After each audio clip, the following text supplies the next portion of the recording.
You hear me? Are you able to hear me? I'm going to point in my ear to see because I have not gotten a yes yet. So this is worrying me a little bit. Can you guys hear me? Hold on. You know what I'm going to do? Okay. I see everybody on Instagram can hear me.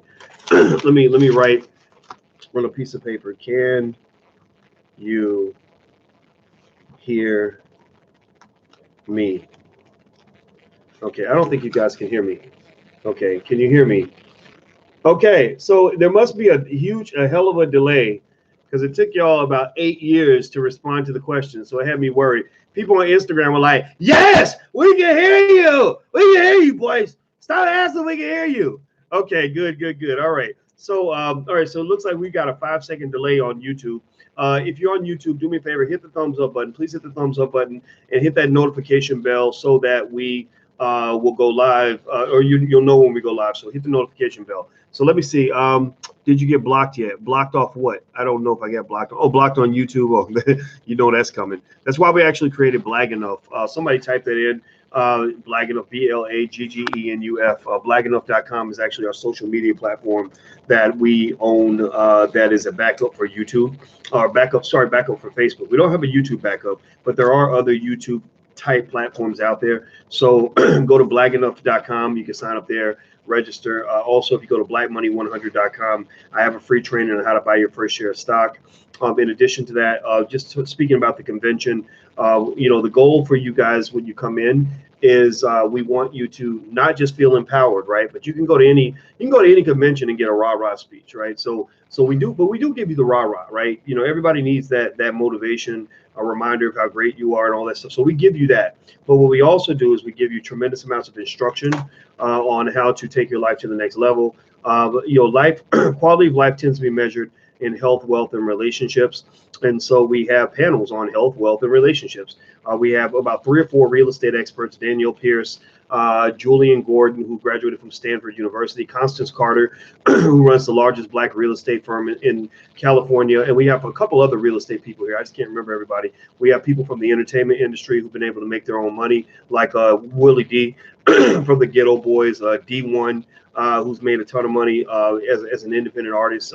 I think he's going to get signed. I'm going to ask D when he's here, but if D's watching, I think I get a feeling you're going to get signed by Roc Nation. It sounds like you've been hanging out with Jay-Z and whatnot, and I'm curious to see how that plays out. But he actually turned down a deal with Lil Wayne's record label. Cash Money Records actually wanted to sign him, and he was doing well enough that he was able to say no. And that's important because a lot of people couldn't have turned that deal down. They would have walked right into the lion's den. And next thing you know, you rolling with some gangsters and killers and thugs, and somebody, your homeboys are getting shot, and you getting popped by the feds and looking like Tekashi 6ix9ine and all this other stuff. And so smart rappers are the ones who avoid the negativity that the culture has unfortunately been fooled into embracing over the last 20 years. Smart rappers are the ones who say, no, I don't want a part of that. So D1 is kind of one of those guys. So we actually have a lot of great instruction here. So if you want to come out, you can still come to Houston, allblacknationalconvention.com, or you can also check out the live stream at allblackeducation.com. So feel free to check that out. All right. So let's see. So if anybody has any questions, feel free to ask me any questions. Make them short and I'll answer them in rapid fire succession. I will give you probably at least a 60-second answer on the question. So I did it earlier and we had to go. So I promised myself I'd come back and spend a few minutes answering your questions. So knock them out and I'll jump in. Let's see here. Hey, doctor, I'm a serial entrepreneur. My question is, I want to start your courses in investing, but I don't know where to begin. We have a Black Money sequence in the Black Business School. You can start with Black Money 101 and go through Black Money 106. If you go to theblackbusinessschool.com, that's theblackbusinessschool.com, not blackbusinessschool.com. It's theblackbusinessschool.com. If you go there, there's a specialist waiting on the line to talk to you right now. They will chat with you, via text chat, or they will speak to you on the phone if that's something that you want. Let's see. Can you pin it? Can I pin? I'm sorry. I wish I could pin it. I don't know what you mean. I don't know pin. Sorry. But I love you though. All right. So let me see here. Will you support my chicken sandwich challenge that will support Black tech startups and help it go viral? I don't even know what the hell that is. We do have the Black ownership challenge this week, which says I want every Black person who gives a damn about themselves to go buy at least one share of stock this week and talk about it on social media. Talk about what you bought and talk about why and talk about your vision for your family and for future generations. If you are not a person who is in the least bit interested in doing something like that for your family, then I say fuck you, because you are a liability to the community. You've been effectively brainwashed, and you should go ahead and join the KKK immediately, because you are part of the problem, right? So I'm not telling you to do this for me. I'm telling you to do this for you. I'm telling you to do this for your family. You must invest for your family. You must build something for your family. You're sitting in the driver's seat right now for your family. Whatever you do right now is going to resonate in your family for the next 100 years. So if you spread ignorance to your family, then it's going to be ignorance on top of ignorance on top of ignorance. But if you do something great, even something small, just start a trend, start something new, do something a little bit different, then they're going to carry that. They're going to carry that into the 22nd or 23rd century. So go ahead and do it now. Seriously, do it. Anyway, let me see here. I want people to give $4.33 toward Black startups. Oh, because of the chicken sandwich. Oh, that's funny. That's good. That's really good. I joined. Let's see here. Doc, what was the oil you recommended? I didn't recommend any oil. Sorry, I don't know. I didn't recommend any oil. I'm sorry. CBD oil. Yeah, CBD. CBD, the cannabis stuff where they take out the THC so you don't get high. I don't do mind altering stuff because I ain't trying to run around here high and drunk like I got uncles that drank and smoked and got high all the time. And I saw that as a kid. I peeped that out and said, I do not want to be like that, because men that I noticed who would dig too deep into drugs and alcohol were usually an embarrassment to their families. They were horrible fathers. They were irresponsible. They weren't focused. They were suckers. They were suckers. They were, if a black man wants to be a sucker, then just go out here and make yourself weak. And if you're high and drunk all the time and you don't read books and educate yourself or try to better your life or position yourself for warfare, then you're gonna get taken down. So I learned that a long time ago. I don't get high. I don't get drunk. I don't do none of that stuff. But CBD oil is legit. Like, I put that stuff on my legs. Excellent stuff. Just find some quality stuff. What advice do you have for financial stability without business acumen? You don't have to start a business to become financially stable. I think that's very important. A lot of people think that I'm saying everybody needs to be an entrepreneur. You don't have to be an entrepreneur. I know a lady who is almost a millionaire. I think she's about millionaire status, 1.1 million. But she started off very, very poor as a child, extremely poor. But the basic decision she made in her life was, one, her family valued education, so her mother had her reading books every day after school. So two, she went to college, graduated, didn't take on too much debt, paid it off, and then she never got into fancy material shit. You ain't gonna see her with no Gucci bag or Fendi or Louis, but she does drive a Mercedes, right? So she gets her nice stuff every now and then, but it's not over the top crazy. And then she bought a house as soon as she could, because her dad told her to buy a house. So she was like, oh, okay, sure. So she bought a house. And then when it was time to put money in her 401k, she asked her dad, how much should I put in my 401k? He said, max it out. And she maxed it out because that's what her dad told her. So she didn't realize it, but by the time she was a little over 40, she was a millionaire, because she actually started maxing out her 401k right when the market was at the bottom, right when everybody else was selling. She was actually buying in, and the market started recovering. So she started buying in about 2007, 2008. And now all those assets she bought are worth a lot more money, and her house is worth a lot more money, and her student loan debt is gone. So she's now a millionaire, right? So that's how you become a millionaire, in a very straightforward kind of way. If you want to really accelerate your income, save some cash and become a baby bank. What does it mean to be a baby bank? I just thought about that. I really need to write a whole article about this, because this concept literally just came into my brain. But a baby bank would mean look, if I'm sitting on 10 grand in cash, or 20 or 15 or whatever that I've been saving, then that means I can go join let's say an investment club or a club for entrepreneurs, right? And I'm just peeping out, people and meeting people, right? And somebody's going to come along to you at some point. I guarantee it. Somebody will come along with a brilliant, easy money business idea that they're qualified to pursue. You got to make sure they're good. You got to make sure they're ready, where they might need $5,000 to get it off the ground, and you can make $20,000 extra a year. Literally, I've done this. I've literally, just by having an extra $5,000 that I could put in somebody's business to get them going, provide them a little liquidity. That's what the financial term is. I was able to make a ton of money without doing any work. The best way to invest a lot of times is to be a passive investor. I actually like that better than being active. Active means you got to put in time, you got to work, and blah, blah, blah. But passive is easy. You just put up the capital and they just agree to give you a cut, and you straight from there. So, just kind of learn how to play the game. If you understand the basics of how economies are built and how financial systems work, then you can kind of, do things like that. And these are the types of things we teach at the investment seminars. I encourage you to take a look at these, because we're doing one in New York, drboycenewyork.com. They're not free. They cost they're going to cost you at least a couple $100.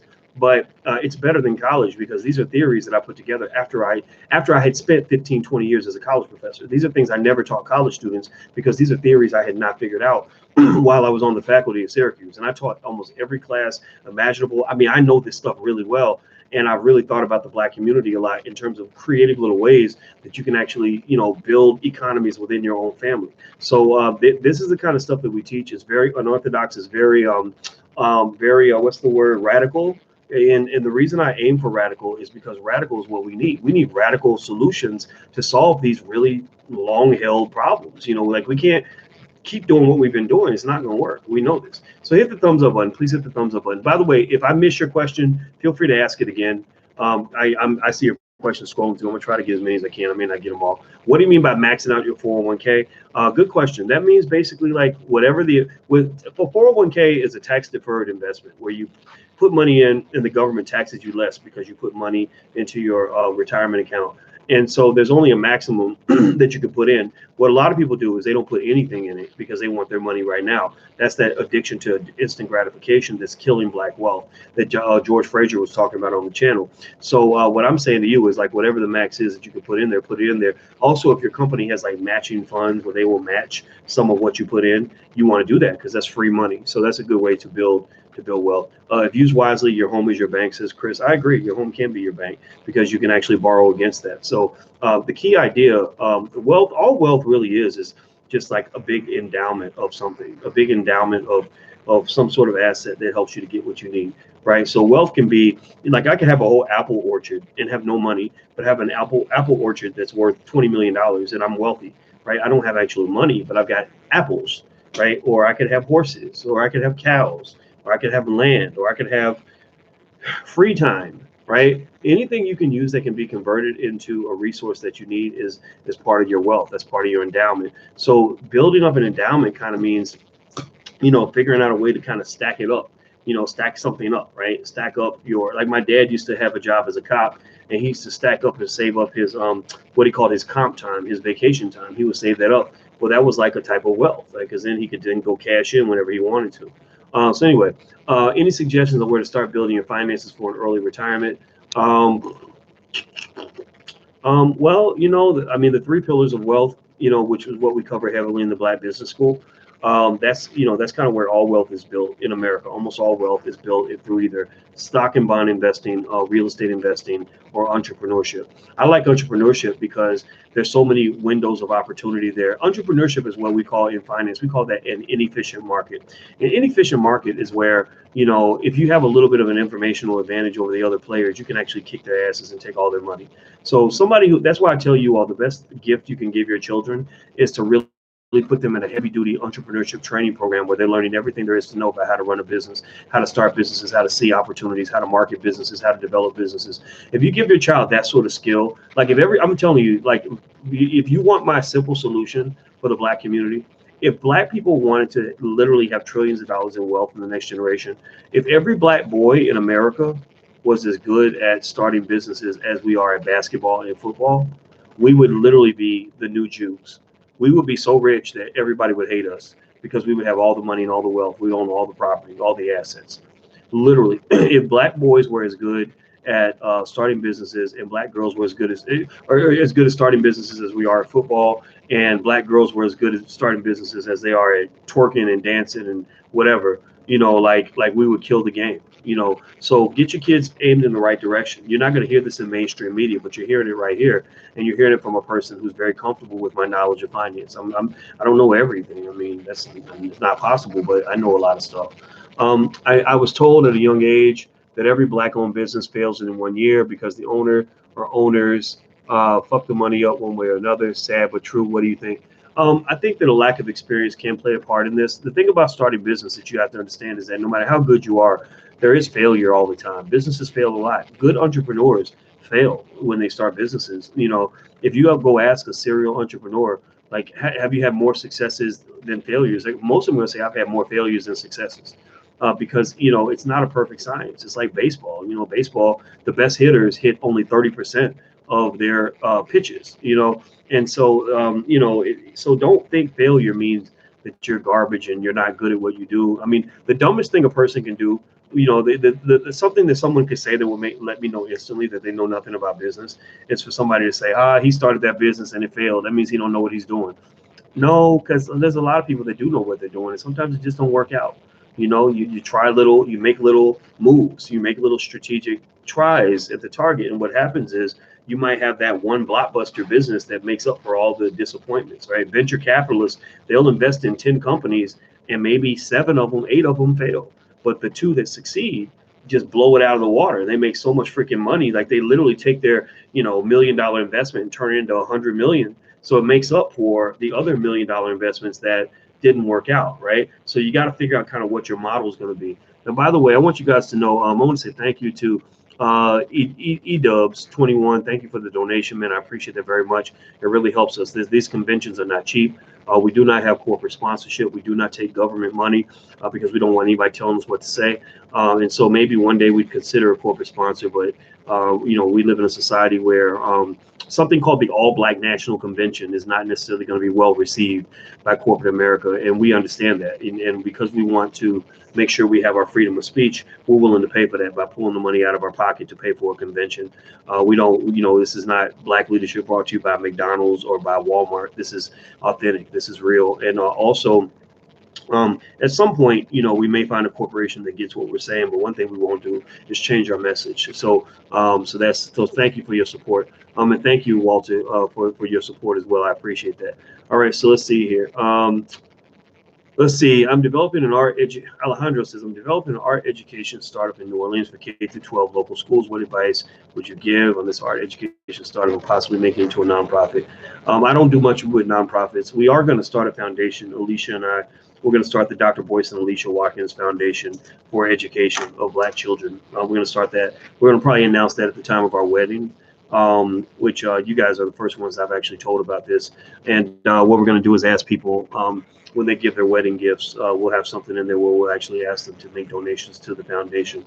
That'll be my first experience extensively with a nonprofit. I'm not an expert on that. In terms of advice, I would go pay somebody who knows what the hell they're doing and go pay them to consult with you and work with you. Teachers are okay, but consultants are better because a consultant is somebody that may cost you more than a teacher, but they know what the hell they're doing. They can tell you all the little things that are specific to your situation that you won't get from a textbook. So I could go somewhere and pay, $50,000 for an MBA, but it's like that's all information coming out of a book. There's case studies and stuff. It's not somebody looking at my specific situation and saying, okay, you need to change this, you need to fix that, you need to get rid of this, you need to do this different. Oh no, don't do that. That's a mistake, right? You want somebody that can do that based on experience, and experience is expensive. Getting experienced people who are good at what they do to come and work on your business is not free. So if you're trying to build anything and you're not willing to invest in bringing experts in to help you, then it's going to be hard to go far. What you're going to do is you're going to pay with time instead of money.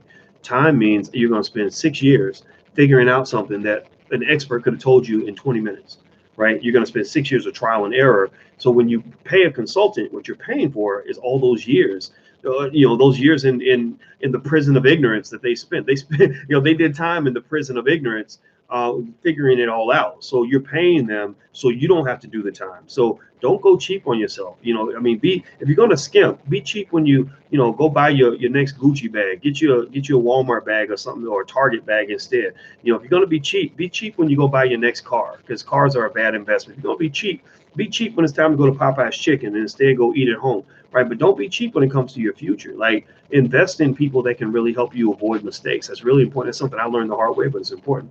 Barbara, how do I apply to be an instructor for the Black Business School?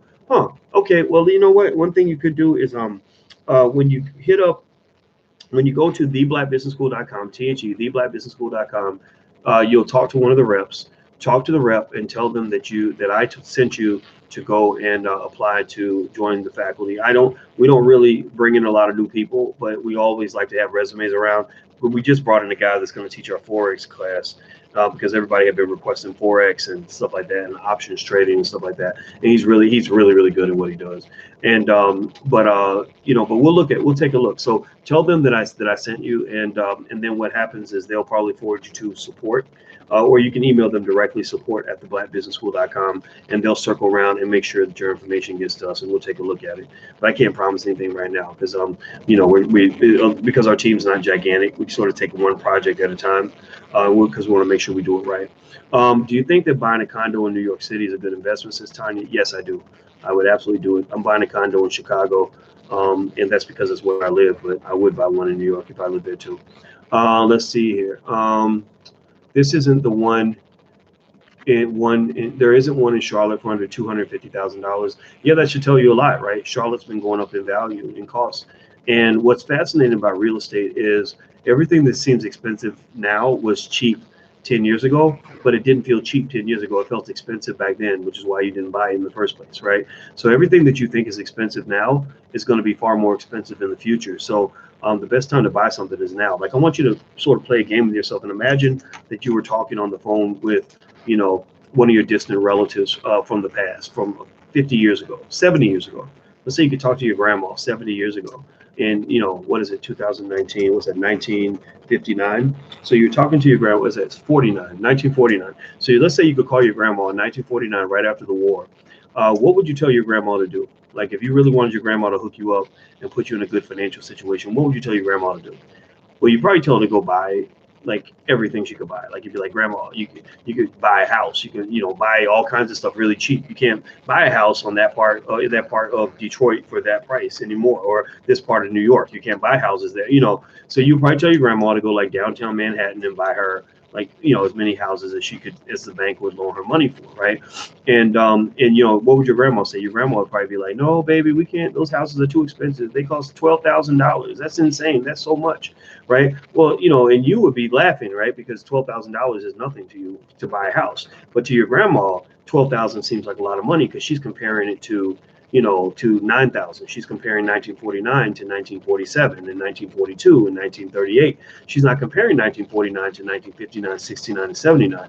And so effectively, that's what you would tell her. You would tell your grandma to go and invest so that she can benefit, the family, right? Well, imagine if you were the grandma, like you are the grandma. So imagine you're the grandmother, you're the grandfather, and you got one of your descendants from 70 years in the future, 2089, calling you now.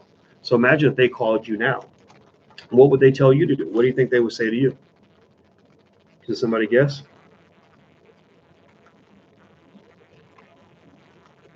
They would tell you to buy everything that you can get your hands on. And they would say, no, you need to buy, right? You've got houses available for $250,000. Oh my God, like there's nothing available for $250,000, right? They'd be like, oh my God, that house is now $8 million. That house is now, $2 million.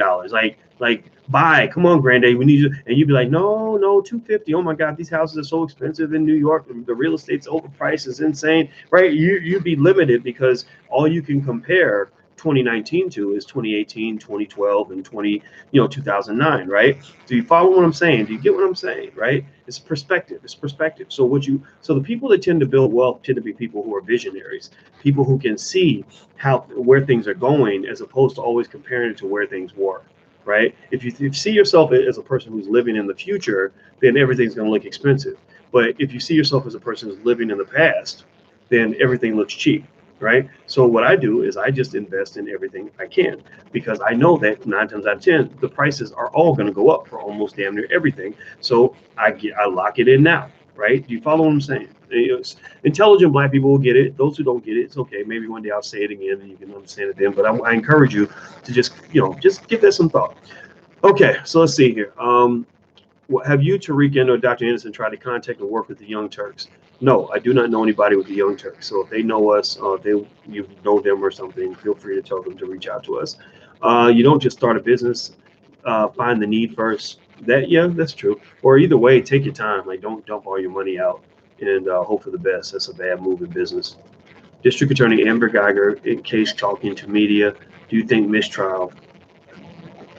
I don't know, man. And that Amber Geiger case is just sad, depressing. My heart goes out for that brother, and I think we should fight in situations like that. But honestly, I ain't gonna lie, I'm tired of being traumatized. I'm tired of constantly every day feeling like I got to react every day to what white people are doing. It's just not fun for me. I didn't watch that movie. I'm gonna tell you the truth. I did not watch the Central Park 5 movie. I watched about 10 minutes of it. I couldn't watch it because it was too close to home. It was just too. It's like, why do I need to be re-traumatized and reminded that as a black man, at any moment, somebody could lock me up for something I did not do and put me away in prison, for 10, 20 years for nothing. Like I don't need to be reminded of that shit. I know that. I know that. What the fuck? Like that's the story for the people who have their heads under a rock. That's a people who obviously are living in some fantasy world where they can't imagine that happening to anybody. I don't want to see that shit because I know it. I have friends like that. I have friends in prison right now who did not do anything and nobody is listening. And I get tired of those movies because it annoys me that it's like, oh my God, this is such a tragedy. Oh my God, we got to do something about the Central Park 5. That's fine. But what about the other 5,000 other motherfuckers that it happened to that y'all never were able to make a movie about? Like we somehow think that because we let the Central Park 5 out, that we solved a problem. You didn't solve shit. You made people aware of one case, one situation, you're not even, then that's the problem. That's why we can't solve the racism issue in America. It's because you don't solve it on a systematic level. You solve it on an anecdotal level. You don't solve it based on the overarching consistent themes and the repetitive instances that are occurring all throughout this country. What you're looking at is, well, that white man wouldn't give me a piece of butter because he said that he doesn't give butter to black people. Man, are you kidding me? Are you kidding me? The world is stupid. I'm sorry. That's why I literally say on this channel, I started by saying this is the home for intelligent black people, because sometimes I feel like I was born on the wrong planet. I'm like, y'all are just fucking retarded. That's why you're not solving any problems, because you're not looking at the big picture. The Central Park 5 was not about 5 dudes. God bless these poor guys. I mean, my heart goes out for them. It's about 5 million men and women that this has happened to. It's about the big picture. Tell me what laws are being changed. What are they going back and revisiting 100,000 cases where similar situations have occurred? Do you know that in every city in America there's 1,000 stories about 10,000 stories about black men who were coerced into a confession for a crime they did not commit? Do you understand that? Then if you understand it, then why are you massaging your own ass over the fact that you somehow got justice for 5 people? Like that means nothing. It means something to them, and I'm very happy for them. But beyond that, it means nothing. It is all it is symbolic. All it is theater and entertainment, because you have not done anything to address the broader systematic issues that exist throughout this system. But I probably sound like a cynic, so maybe somebody can correct me on that. Maybe there's something more being done that I don't know about. God bless Ava DuVernay for highlighting their story. I understand why Ava made the movie. Ava's a good filmmaker, and people respond to stories. It reminds me, Joseph Stalin actually said this. Joseph Stalin said, one death is a tragedy, a million deaths is a statistic. And what he means is that if you want people to care about a death, show them one death, show them one child. Pay attention. If you read all these stories, these immigrant stories about people coming across the border, they never start with the big picture. They always start with Imelda Gonzalez walked 2,500 miles with her son Paco from El Salvador to get to the border, and on the way they ran out of food. Like, they'll tell a long drawn out story, and then they'll maybe hit the bigger issue, right? But they reel you in with the story, right? Stories are what people pay attention to. They don't pay attention to big statistics, right? So ultimately, with the Central Park 5 thing, it was a powerful story. It's important. It's an important story to tell. I believe Ava did a good thing for the world, but I think I'm just not stupid enough to think that actually is going to make a difference in the world. I just can't make myself that dumb, So that's just my 2 cents on it. That's why I didn't want to watch that movie, because I'm like, why the hell do I want to watch another movie about some shit that I know has already been there for the last X number of years? It's been there since I was born. I've known this. You're not telling me anything new. So, okay. Let me get back to it. I'm sorry. I apologize. This just pisses me off. Okay. Can you get Dr. Anderson on the Breakfast Club? Charlamagne already texted me about Dr. Anderson coming on the Breakfast Club, and I forwarded the text. And Dr. Anderson called in, and he and I think it's going to happen. I can't guarantee it, because that's Charlemagne's show and I can't tell him what to do. But I'm assuming that if he asks for Dr. Anderson, he wants him on, and I think that will be a wonderful thing for the world. So true. People are dying from famine, poverty, and all kinds of suffering around the world, and they would never make the front page. Oh my God, you'd be amazed. You'd be amazed at how many. Did you know how many? Did you know like hundreds of thousands of children die every year from diarrhea? Like basic things like that. Did you know like just literally for like almost half the world, because their sewage systems don't work, their toilets don't flush, and all the diseases and pathogens build up from just shit being everywhere. Like people die from that. Like, do you know that? Like, do you know how? Like Bill Gates, there's a Bill Gates documentary that's just done on this as well. But it's like, yeah, I mean, just so I mean, I'm gonna say this. I think when you hear about celebrities like a Jay-Z or whoever who want to go deal with the clean water issue, I think we should cheer that on because that's a real problem. You should be disgusted with the way the world operates because we've got billionaires and all these people that have so much money and they're buying like 10 Mercedes Benzes and and 5 Rolls Royces and big private jets. And there are people like all over the world dying like right now every day. Like I just don't understand how you can live with yourself when you got all that money and these people I'm not talking about just a couple of people. I'm talking about like millions of people like living a horrible life, where they can't even use the bathroom because the toilets don't work. They can't get clean water to drink. Like, and you're flying around in your private jet. Like really, if you ever want to think about, honestly, like I'll be real spiritual on this and say, if you ever want to think about something that might condemn you to hell, then that might be it. If I mean, really, in terms of, there's a lot of things about humanity that are good. There are things that I look at and I say, wow, deep down, human beings want to be good people. But this is not one of those things. This is one of those things that makes me feel like we are just too evil to exist.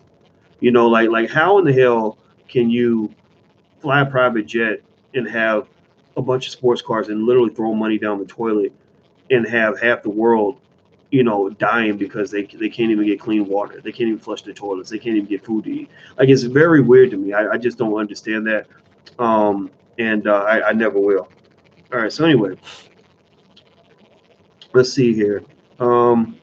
Sometimes you have to be profane to be profound. Oh, don't complain about the profanity, man. Then that's gonna make me cuss your dumb ass out. All right, let's see. Have you ever tried to speak with LeBron James? You and LeBron, the game changer. I've never tried to speak with LeBron. I don't really chase people down. I just kind of do what I do. But if I bumped into him, I'd be happy to tell him about some ideas on things that I think I could do to help him take his vision and make it more effective. I think LeBron is great. I think LeBron, I love the fact that he's doing more media. And he's doing good media, like that barbershop show is very, very good. I think that it should expand a little bit beyond just athletes and celebrities. I think there's, because we need more people contributing to the important conversations, not just athletes and celebrities. We can't have our whole, community's agenda being driven by rap stars. Like that's not going to always be so good for us. But then, I think, but then nobody's perfect, right? I think like little things like when I saw him build this school and he did a really good job at the school. I would love to have 1,000 of those schools. Like I would love for us to be able to see the entirety of the issue. And I believe that if you got, let's say you got LeBron and Barack and Michelle and Jay-Z and Beyonce, just those 5 people committed to the idea of, let's say, educating as many Black people as possible. They could do so much. They could change the whole world very quickly, not just with their own resources, but actually by using their connections, their network, right? So if you had those 5 people got together and said, okay, we want to make sure that our top 40 HBCUs have enough money to function. Let's say top 20, right? So we're going to make sure each of these HBCUs has an endowment of at least $500 million or more, right? Actually, a couple of them do. I think Howard and I think Spelman's endowment is pretty big. But let's say we want to add $500 million each endowment. So $500 million times 10 would be $5 billion, times 20 would be $10 billion. So they got to raise $10 billion for HBCUs. So let's say they called up all their friends. and said we're going to have this big event, and we want everybody to use their social media platforms to help us raise money for HBCUs. And we're going to give some free things away. We're going to do some things free, maybe have a concert, or maybe not a concert, maybe just get everybody together for one day, and we're going to raise 10 billion for HBCUs. I think they could do that. I think they could pull that off, and that would be a generational transformation that would actually impact the Black community for the next several hundred years. So I think that there's a lot of potential there that's not quite being used entirely, and I'd love to see that change. Do you think tiny homes are good investment? Why not tiny homes? Oh, the little tiny houses. I don't know. I mean, I guess it depends on, like, if you buy a plot of land to go with it. Land is a good investment. Hey, Dr. Boyce, if Division One Black players move to HBCUs, where would the current HBCU players go? That's a good question. I guess they have to go to Division Three where they belong. Speak on single fathers. Single fathers are absolute heroes. I think single dads are amazing people, and if you are a single dad, God bless you. But even if you're not a single dad, or if you're a dad who doesn't live with your child and you're doing the thing and getting it done, good for you. God bless all the dads that are in here. Being a dad is the best experience of your life. Would you teach at Dr. Umar's school? Sure, if he asked me to, I'd be happy to help. I've trained to help children in emergency situations. You see the Save the Children commercials. My Facebook page is breastfeeding facilitator and sister doula. I went to Hurricane Florence to help. Oh, good for you. God bless you for that. When will you and your team be in the Charlotte area? We don't have any plans for that anytime soon, but we'll keep that in mind. I do want to go to Charlotte. Charlotte and Detroit are two cities that I haven't gone to in quite a while that I'd like to do things with. Detroit's on the agenda. Charlotte, not quite, not yet, but we'll get there. Thurman, Dr. Boyce, will you mentor me? Sure. I'm here. You can ask me questions now. I don't talk on the phone. That's one way I save time. I don't talk on the phone. I don't answer email. Email and phone are the biggest time eaters ever. And when you get to the point where you have as many emails, as many phone calls as I get, you just can't. I can't, like I can't do a lot of one-on-one conversations outside of family, because just making sure, what you got to do is you got to pick the things that matter. Who was talking about that? You know what it was? I know what it was. Bill Gates, in his documentary. Alicia laughed when she watched how he thinks, how his mind works. He's a pretty smart white dude, actually. And she was laughing. She looked at me and she said, "Oh my gosh, he thinks just like you." And one of the things he said that I agree with was, he said, you have to pick the like 4 or 5 things in your life that are important for you. You can't try to do everything. If you try to do everything, then you'll get nothing done, and you'll feel upset because you got nothing done. So you have to pick the 4 or 5 things in your life that are important and do those 4 or 5 things. And then if you have something else left over, some extra time, maybe you do those other things, but some things just got to get knocked off the table. So, for me, the things that matter to me, like talking to you guys notice I'm very consistent with the podcast and all that, because talking and communicating and connecting and teaching and everything that I do, and commentating, I love to commentate, because commentary is a lot like teaching, right? It's like teaching commentary. I'll analyze something. I love breaking it down and stuff. And then also, I got to meet with my team members so we can run our business. I do my teaching. I do my running because I really wanted to lose weight, really wanted to get in shape, and we're training for a marathon. And then my family, I got to make time for the kids and for Alicia and for my, parents and everything else. Because what happens is that when you get in the public eye and you have a lot of stuff going on, you can't, your family sometimes can be forgotten. And I don't want to forget my family. I want my family to always know that I'm there, because you don't want to get old and then regret the fact that you ignored the people that matter. Because all this stuff, like sometimes people get caught up in being famous or whatever, so they end up like not paying attention to the things that are actually going to be important long term. What do you think about paying child support for grown kids? I'm not big on that. I think when you're grown, I think most of that you should be able to take care of yourself. So no, I'm not. I don't. I mean, child support's for children. You're not a child if you're over 18, in my opinion. Um, let's see here. Hey, Doc, what economical system do you prefer, socialism, capitalism, or communism? I think that there is good in all systems. I think any of those systems in their purest form typically tend to fail. I think extensive idealism doesn't always work, especially when this idealism is coming from people who don't have practical, real world pragmatic experience, right? So if you're a pure hardcore capitalist, what happens is you get to the point where money is everything, and you stop forgetting about the human element of what you're doing. You start treating people like their property, and it becomes a terrible system, and you destroy your society. But the pure socialists that I know, they don't value, the people that actually create jobs and make money and build businesses. They spend a lot of their energy trying to destroy businesses and attack business owners, and they hate anybody who has any money, and anybody who's successful financially is the devil. And then you end up destroying your society, because then people can't eat, right? So you need to have people need to be able to eat. A lot of socialist countries have failed, a lot of communist countries have failed, but a lot of capitalist nations like the US are struggling, because capitalism in its purest form is not a healthy thing. So you need a mix. You need a nice mix. Do you think that the Democratic Party has destroyed the black community? Yes. Because you can't blame it on the Republicans, because we don't vote for the Republicans. It's the Democrats that we give the power to, and they have not done anything good with power. Black life has not gotten better in the last 30 years.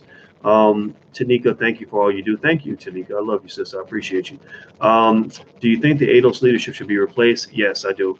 I'm a music producer. Can I give you a beat for your channel? Yes, you can, Malik. Thank you very much, man. Email it to manager@boycewatkins.com. That's manager@boycewatkins.com. Also, please hit the thumbs up button. If you haven't hit the thumbs up button, please do that. And also, I'm at the All Black National Convention. We're going to get started in a couple of days. That's allblacknationalconvention.com. Or you can watch the live stream starting Friday night. Or actually, sorry, the live stream is going to start Saturday. Saturday is when the live stream starts. You can go to allblackeducation.com. It's allblackeducation.com. Let's see here. The most audible. I'm not gonna mess with that comment about Yvette. Y'all being funny. See, y'all trying to start some shit. Dr. Boyce, how can I get a $5,000 loan to buy my first piece of property on the edge of a major university? Well, what's your credit score? You may be surprised what you can get. If it's your first piece of property, you'd be amazed at what you can get with these FHA loans. And there are lots of programs for first-time home buyers. We do have a real estate program in the Black Business School, so feel free to check that out. Julian Gordon teaches the Black real estate group that we have in the Black Business School. He's really good. He's really good at helping you get that first house. You'd be amazed at what people can get, even when the credit score is not perfect. Thank you, Carlos, for your donation, man. I appreciate that very, very much. The next time you're on the Breakfast Club, please bring Dr. Anderson. I'll try. Would you ever debate Tommy Sotomayor? No, it doesn't interest me, because I don't feel like Tommy's heart's in the right place. I don't hate him. I really don't hate him. Like, I can probably talk to him and be his friend, but I just don't feel. I don't know what that. To me, it would be all about, like, it would just be a spectacle. It would just be theater. I think Tommy's a great host. He knows radio. I could tell that first time I saw him, but I'm not a real fan of that style. I think he has an issue with black women, and he's just not my cup of tea. And so that's not a guy I would feel. The debate wouldn't necessarily interest me, honestly. Would I debate Candace Owens? I don't know if I would debate Candace Owens. I would probably want to hear what she had to say, but then again, though, I don't know about hearing what she has to say. Give me 1 second, guys. Yo. Hi. Oh, I do? Okay, thank you so much.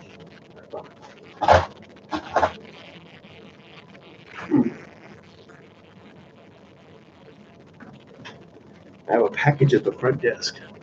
Who's sending me packages at the front desk? So what was that?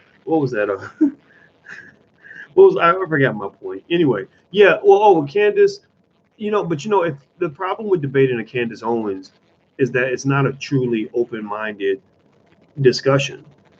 Because for Candace Owens, her biggest liability is that no matter what comes out of her mouth, all roads lead to Donald Trump. That's it. Like, if Candace says it's a bright sunny day, then somehow the conversation is going to rope itself back to why Donald Trump is the answer for black people, right? If Candace says racism is real in America, blah, blah, blah, blah, it's going to come back to Donald Trump. Whatever Candace says, it always goes back to Donald Trump. So you know where it's going to go from the beginning. And so that's disingenuous. That's a person who plays a political game. So if I'm going to criticize the Democratic puppets, the Negroes who work for the Democratic Party, but the fact that every solution in their mind seems to come back to voting for the Democrats, then I would say the same thing about Candace Owens. Candace Owens is, Candace Owens would be more interesting to me if she was doing this for black people and not for Donald Trump, and that's what it is. So, or even for me, really, even I'm somewhat predictable. I mean, when I talk, all roads lead back to what I believe in, which is that black people can do for self, that black people need to detach from racist systems, that black people should educate our own children, create our own jobs, support our own businesses. Like everything that I talk about leads back in that direction for the most part.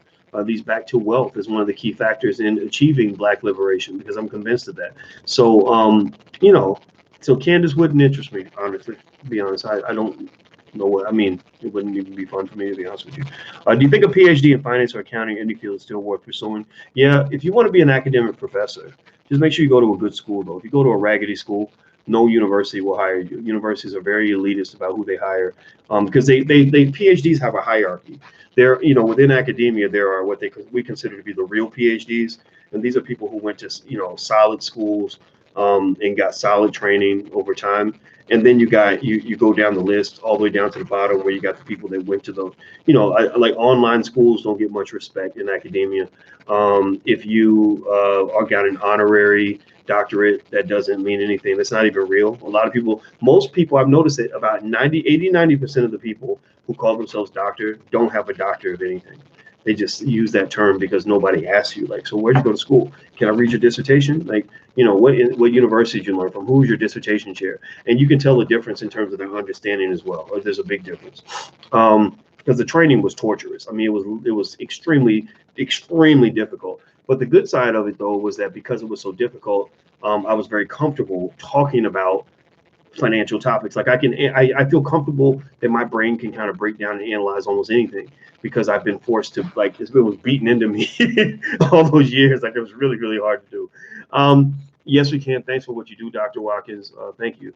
Having you as a black role model really helps me. Good. I'm glad I can be of help to you, because I really care about you. I want to see you do your best. We're not going to keep our we're not going to be able to do this forever. One day one of us is going to die, and I hope that before I die, you can look back and say that these conversations were helpful in your life, and that's what I really want. That's why I'm very dedicated to what I do. This is what I believe in.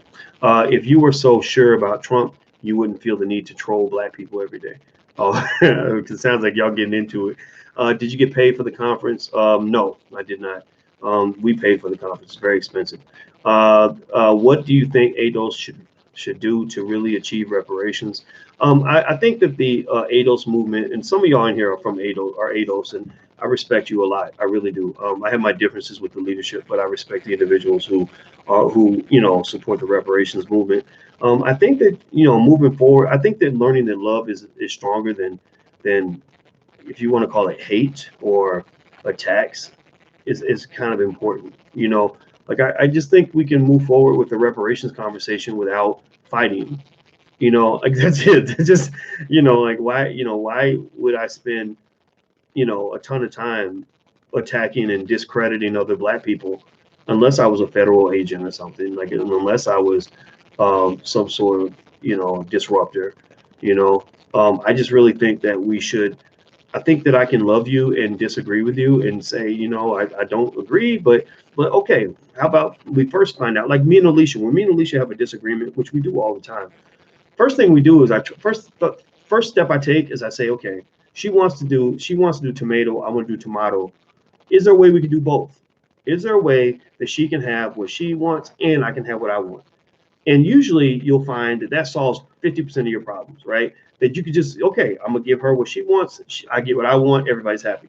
Then you may not be able to do that. It may be mutually exclusive. So then you say, okay, maybe we can, compromise, find some road in the middle. Maybe we can find the areas where we agree. Let's start where we agree, and then let's wiggle out to the areas we disagree and delicately try to address those situations. And then some situations you might have to just say, you know what, we're gonna have to agree to disagree. We ain't gonna talk about that no more.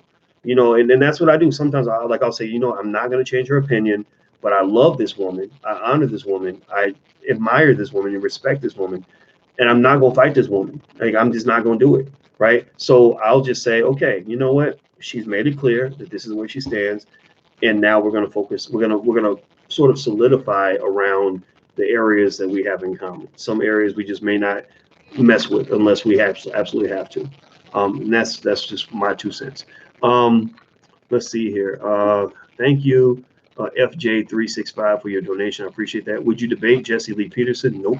I've been invited, and Jesse Lee Peterson reminds me of Uncle Ruckus. Like you where he talks, like he really sounds really stupid. He's real, like he really sounds. He may not be. I hope he's not as dumb as he sounds. Jesse Peterson's like, well, the blacks really have to understand that what their behavior is what's causing the problem. Like Jesse Lee Peterson, I'm sorry, Jesse Lee Peterson is like he's a mix. He's like an Uncle Ruckus. Everything he says always leads back to white people are right, black people are stupid. Like everything Jesse Lee Peterson. The reason Jesse Lee Peterson started feeling himself was because he was on Fox News all the time. Sean Hannity decided that, because that's what they like those dog bird Negroes. They like those Uncle Ben, whatever type Negroes. And so they love bringing Jesse Lee Peterson on because they'd be like, Jesse Lee, here's a video of a Klansman chopping a black man's head off. What do you think? Well, Sean, these black people need to stop putting their heads in front of white people's axes. And that's the problem. Nobody will talk about that. Like, it's really funny. Like, this man literally went out of his way to make sure he was like a super coon. That's what he was like, the ultimate Negro. Like, so why would I debate him? I have no interest. I don't hate him.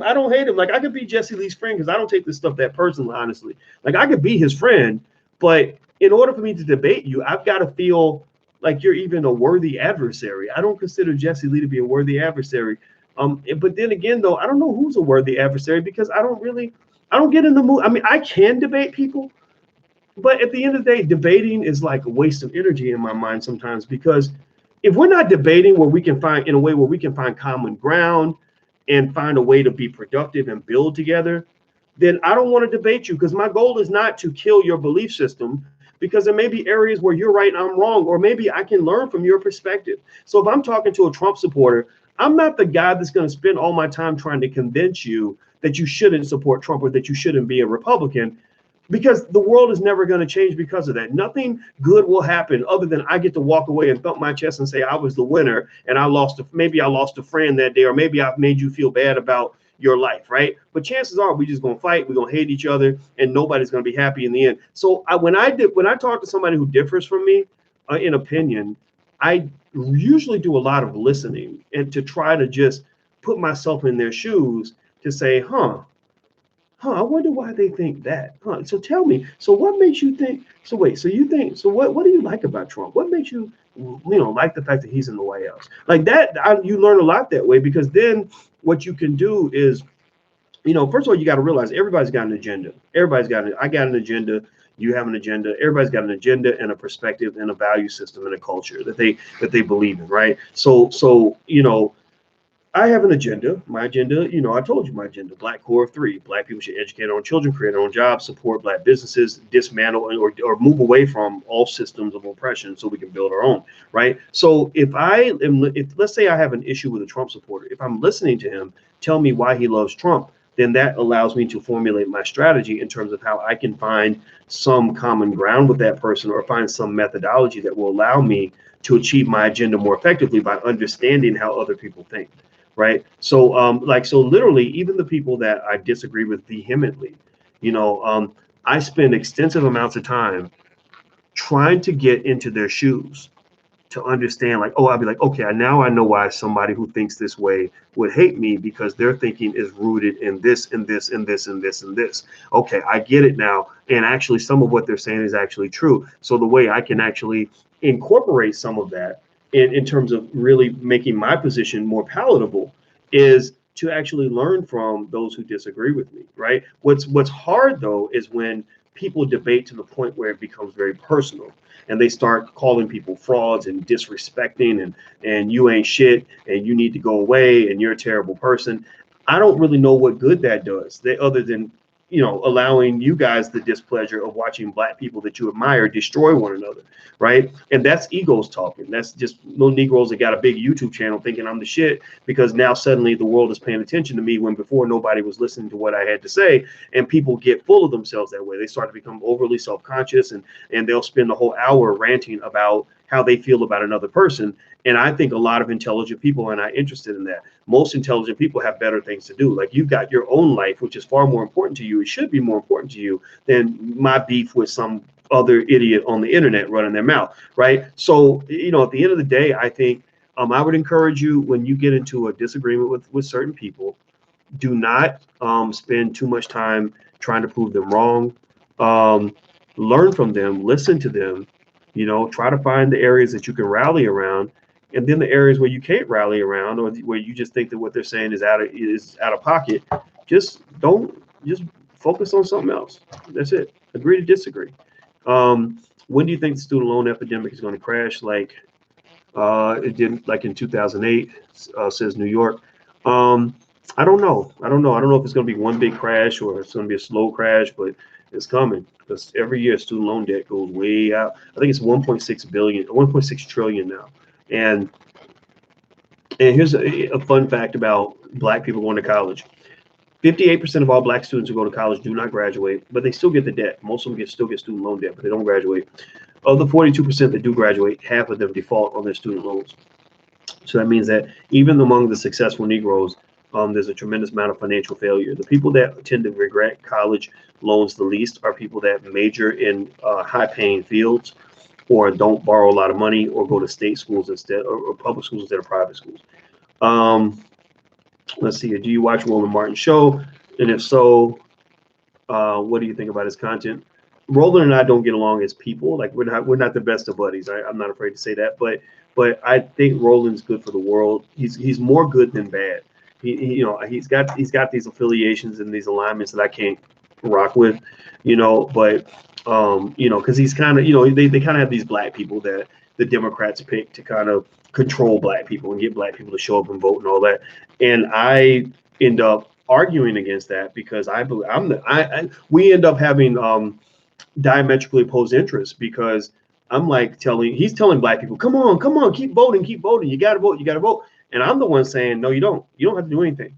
In fact, I want you to look and see what the results have been and figure out what they have done for you. And if the answer is nothing, if you're not happy with it, then no, don't you go vote. You sit your ass at home if that's what you want to do. Black people should be free. But here's the thing, right? We really, in a weird way, we probably actually work together and don't even realize it. Maybe good cop, bad cop, right? So maybe Roland can go in and talk to his Democratic friends and say, look, we got people out here like Boyce Watkins telling them not to vote, telling them to look into this and really analyze your record. And they're not going to vote if you don't do a better job. And so, to some extent, maybe it's a Martin Malcolm thing. Maybe we're actually inadvertently helping each other, because I'm pushing a harder storyline than he's pushing. I'm pushing a narrative that says, don't vote if you're not happy. If you don't want to vote, then don't fucking vote. Right. And that maybe makes it easier for him to negotiate. So if you don't have that pressure from the outside, it's hard to get certain things done on the inside. Right. So maybe we balance each other in a weird way. I don't know. Please hit the thumbs up button. If you haven't hit the thumbs up button, please do that. I'm also in Houston for the All Black National Convention. If you want to come out, go to allblacknationalconvention.com. That's allblacknationalconvention.com. Also, if you want to watch it on live stream, you can go to allblackeducation.com. And the next city I'll be in is New York next month for an investment seminar. It's going to be one day, 8 hours. We're going to have an elevator pitch competition where you can pitch your business to the people in the room and let them know what you're doing. And if they'd like to invest with you, they can. So we're going to not just learn, but we're actually going to build wealth and stuff like that in the same time. So let's see here. Macro says, you missed my super chat about voting. I didn't see it. So if I missed it, then you should have just said it. Like, don't say like, sometimes people will be like, can I ask you a question? I'll be like, yes. But the thing is, when questions are scrolling, I'll miss your question. So just ask the question. Don't ask me if you can ask me a question. Your thoughts on auctions and tax sales and investments.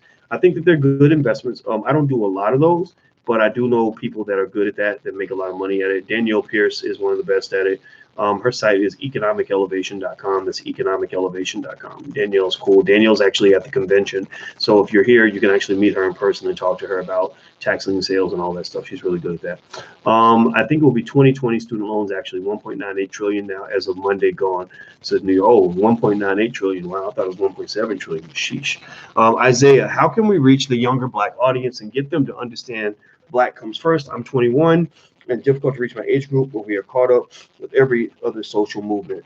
It is tough because universities have become houses of indoctrination as opposed to, spaces of education, right? They don't teach you really about free thought because a lot of free thought is actually suppressed. Like if somebody comes on campus and they say something that's not popular, then they'll let the students kind of bully those people and push them away where they can't even talk, which is very anti-American, very un-American. And anyway, I would say that if your goal is to push a certain agenda, maybe you can start an organization on that. There are people out there, I think, that are looking for the truth, and I think that you should not be afraid to carry the truth with you. I think that you can bring that truth, into certain spaces and do your best with that. Digital technology is good for that as well.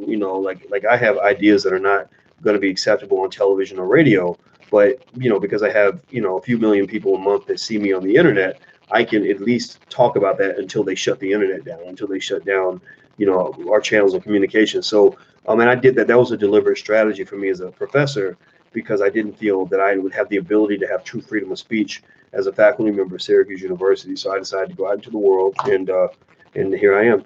All right, so let's see here. What do you think about the Black farmers or farming? I think farming is very important. I wish I'd learned more about it. I think that those survival skills will be very important in the future because you don't know how the world's going to change. If the world changes, suddenly there's a nuclear war or whatever. I mean, or I don't know, some sort of civil war or something. Like suddenly all the rules might change. You got to be ready for that. Let's see here. What do you think? Wait, hold on. What do you think about Byron Allen's Comcast suit? I hope he wins it. I think Byron Allen's brilliant. I'd like to see him do a few more things vocally as a Black man, other than things that benefit him. Like he fights hard on things that benefit him economically, but I haven't seen, I've seen some of his content. The content I've seen, again, I could be wrong, though. I could be totally wrong. I think he's a legit Black man. I think he's a man that every Black child should understand. But I'd just like to see more specific examples of things that he's doing that are benefiting the masses. Like Byron is the type of dude I think that could, I don't know, he could fund I don't know, like if, for example, what we're doing with the Black Business School, he could fund 20 schools like that around the country and make a profit at it, if it's done right. And I'd like to see something big done that's really going to benefit the masses. You got to get past this sort of reliance on symbolic success as some sign of success for the entire race. Symbolism means nothing. It's all psychological. It just builds up your self-esteem. It's a placebo effect. It's fake. It's not real. It just makes you feel good. So we got to get past things that make you feel good versus things that really are good, that really put you in a good place. Thoughts on Brandon Tatum and Candace Owens? I don't know much about Brandon Tatum. I got to look him up. Candace Owens, we talked about her earlier. She's a smart lady. Her ideas are right, but she needs to get rid of that connection with Trump because that kills her credibility. Do you think the killer in jail for the Nipsey Hussle killing is a real killer or the scapegoat? Man, I don't know. COINTELPRO is pretty deep. I mean, I assume he's the real killer if he pulled the trigger, but then again, you never know why he did it. Paul Jr., keep up the good work. Dr. Boyce, you're the man. Thank you, man. I appreciate that. Let's see here. Dallas, what can Blacks learn from Secession, the show? Secession's on HBO. It's a show about this billionaire white man who's trying to decide which of his ratchet-ass kids he's going to pass the business to. I think it's a great show. I think it's a reminder that actually 70% of all wealthy families lose all their wealth in one generation. 90% of all wealthy families lose all their wealth in 2 generations because they don't train their children to handle their wealth. They don't train their children to run the business. So the children come in and they fuck it all up because, the same values of hard work and determination that you had that, that made you hungry and made you a hustler, you don't pass that to your kids. We're so busy working that we don't spend time training. You got to spend time teaching your kids, incorporate them in your business, bring them along with you, talk to them about some of the deals you're making, some of the things you're doing, because that's going to be important because one day you won't be able to do it all by yourself. Is Tupac alive? I don't think so. I wish he was, but I don't think he is. Tupac, we knew Tupac was going to die about a year before he got killed because Pac was into everything. I remember, I mean, I saw it live in action. I'm the same age as Tupac. So I watched him and followed him very closely.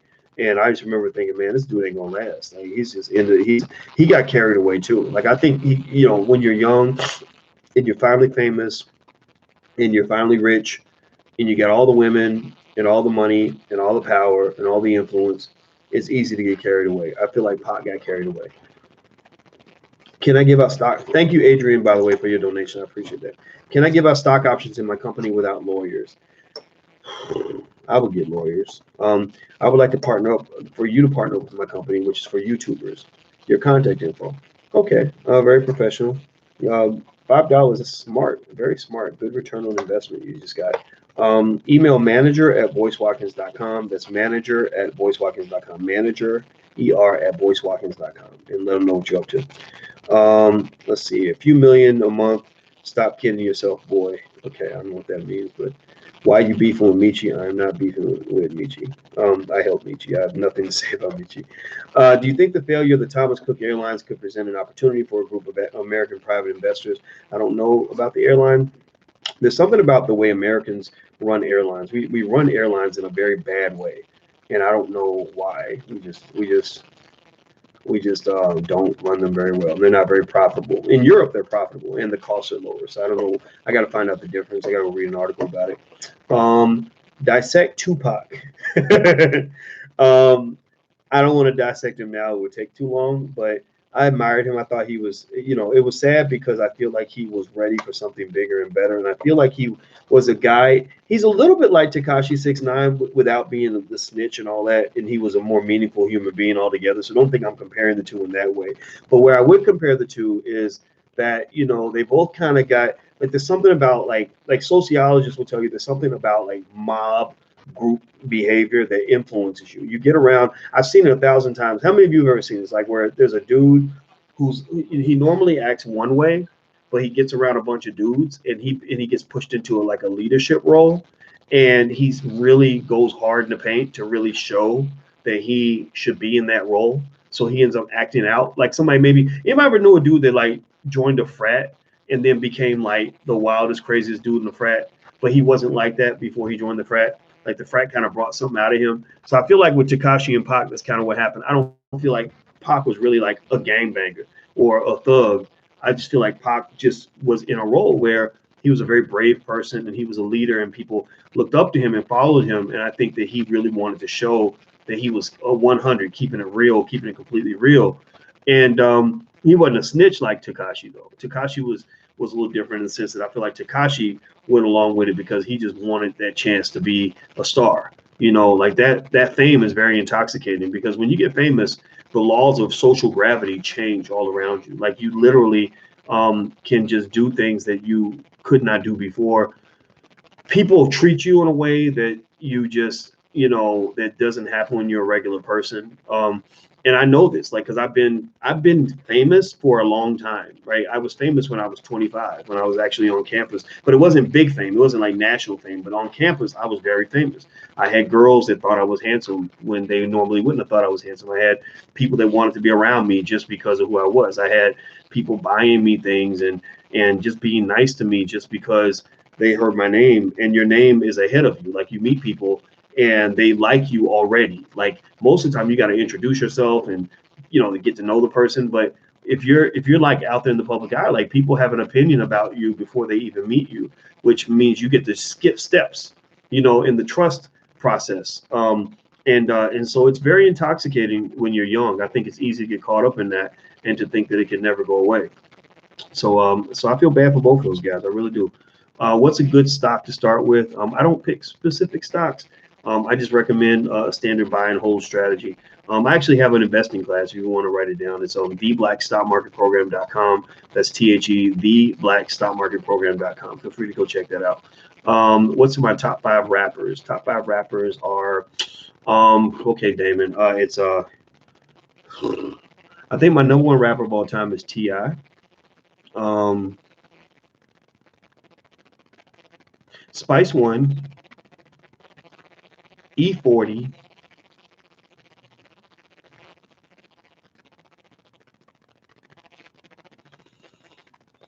Lady Leisure out of London, who's a very good rapper. Everybody should check her out. Tupac. But I also liked a couple of songs from Nipsey Hussle. I wouldn't say he's my favorite because I don't know enough of his music. That's it. I don't have a lot of others. Then there are others I just admire. I think are good. You know, like I think Nas is good. Jay-Z is good. They're fine. You know, Eminem's really good. Like, he's really like a dedicated rapper. Like, he's a hardworking little white guy. Let's see. Can a district in a city create its own police department? I do not know. I'm not a lawyer, but I think that they can. Are evangelicals racist? Some of them are, but I don't think all of them are. I think a lot of what we think is racism isn't really racism. It's just people having a certain value system. Like, for example, a lot of people think country rednecks from the South are all racist because they're all from the South and they're all really country and they all carry their shotguns. And I haven't found that to be true. Some of the nicest people I've ever met have been white folks from the South. Like, I'm serious. Like, you know, especially if you agree with them on certain values or whatever, they can be wonderful people. Like, not all of them. I'm not saying all white people are great. They're not. But first of all, I don't worry about whether a white person's racist or not. Because the reason I don't worry about what you think about me is because I don't need you put a spotlight on how I think about you. You know, like I would hate it for somebody to decide, well, because racism's wrong, I'm going to go and I'm going to track every single thing Dr. Boyce has ever said about white people, and I'm going to, you know, assume he's a terrible person because of it, right? Like a lot of us, I'm sure a lot of us, if we were recorded around the dinner table based on what we say about white people, we would all look kind of crazy. We would all look like, you know, 10 times worse than a racist is. And so I don't worry about racism. I just assume that a white man will never like me as much as he likes his own children or his own people. I assume Asian people will never like me as much as they like another Asian person. And they can also assume that I will never like them as much as I like another black person. That's just a fact. That's just what it is. You know, I like my own. I put my own first. Doesn't make me racist. Just means I put my own first. That's what you call common sense. Okay, last one. Do you think the Revolt show should have spoken about blacks owning their own land? Yeah, I figured they had to bring nothing up somewhere. Killer Mike's pretty smart. Killer Mike came to our first all-black national convention. I really appreciate him for that, and he set it on fire. He's a great speaker. He's a brilliant guy, and I know that he believes in land ownership for black people. So I think Killer Mike is an excellent spokesperson for his particular ideology. But I do think we also need to spread the offense out and have a lot of the thinkers that are out here, the scholars and lawyers and you know, brilliant people out here that don't have as big of a voice and hear what they have to say too. You know, like if you come to the convention, for example, you know, we have a lot of people here that are famous or known, but they're not household names necessarily. But some of them are. Some of them are. Like Dr. George C. Frazier, you know, wrote "Success Runs in Our Race." His book sells 40,000 copies a year. It's required reading at every HBCU, and he can really teach you how to build something. Right? He's not going to just give you a rah-rah speech. He's going to actually give you instruction on how to develop that empire that you're trying to build. Like, you know, D1. D1 is. I wish D1. If hip hop was fair, D1 would be the biggest rapper in the world because D1 is brilliant. He's a damn good artist. He's a damn good human being. He's a damn smart businessman, and he's written the blueprint on what it means to be a successful hip hop artist in this country. Sharif Abdul Malik is a bad motherfucker too. Sharif Abdul Malik from We Buy Black. Does anybody know Sharif Abdul Malik? Does anybody know Sharif Abdul Malik? Sharif Abdul Malik built a company that is extraordinary, and he's in his 20s, and he has brought together, you know, millions of black people to buy from their own. Like, you know, Sharif has made a tremendous contribution to the community. I love this guy. Danielle Pierce is a real estate expert, extraordinarily good. Economicelevation.com, that's her site. The Royal Mix, Three Little Girls. It's my favorite girl group since TLC. They're going to be performing here. Who else? Well, you know, I have a sister, Dr. Latanja Watkins. She's a medical doctor. She teaches a lot about things like related to burnout, stuff like that. Jade Arundel from FlyNewBeingQueenTV.com, and Vicki Dillard. Those are two brilliant, beautiful black women that are really doing great things. A lot of y'all know Vicki. A lot of y'all know Jade as well. Jade went to Mitch McConnell's house and was ready to like kick the door down over some of his policies. So I love Jade's fire.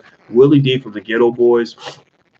I don't just respect Willie because he was with the Ghetto Boys. He was the mastermind behind all of that, and I think that's cool. But what I liked about Willie, I met Willie because Willie came to one of my events when I had an event in Houston, and he came backstage, and I really liked him because I just respected where he came from as a man. So Willie D's here, just a lot of other great people here, right? So I think that we need to hear from everybody and not just hear from the entertainers. That's my point, and not just hear from the athletes, because I don't believe that the Black community will be saved by entertainers and athletes. The Black community will be saved by its visionaries, its teachers, its business owners, the people that, the mothers and the fathers that buy into a doctrine that says that we want to actually create something better than what we had before. That's what's going to lead us out of the darkness, not a couple of rappers or an NBA star. Not that they can't do great things; they're good people, but that's just not going to be enough. Let's see, consolidated planning. Thank you for your donation. I appreciate that very much. Dr. Boyce, you inspired me to start investing. Good. Mike Burns from Consolidated Planning, the fastest growing final expense agency in America. Y'all hear that? The company is called Consolidated Planning. So go look that up.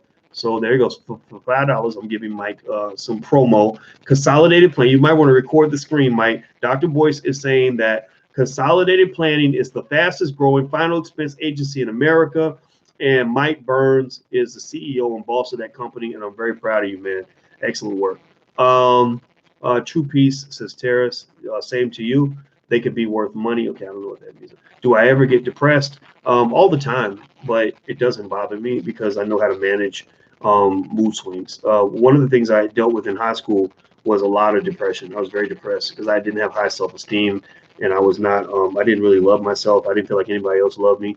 And those are the kinds of things that happen, like when your father's not there, And I had a stepfather, but it was very difficult. And it was a very dark, very sad time for me as a child. And but the good thing though was that I wasn't always super confident, but I was always very determined. So I might not have the confidence of a really bold kind of guy that kind of brags or whatever, but I always had determination. So I would just say, you know what, you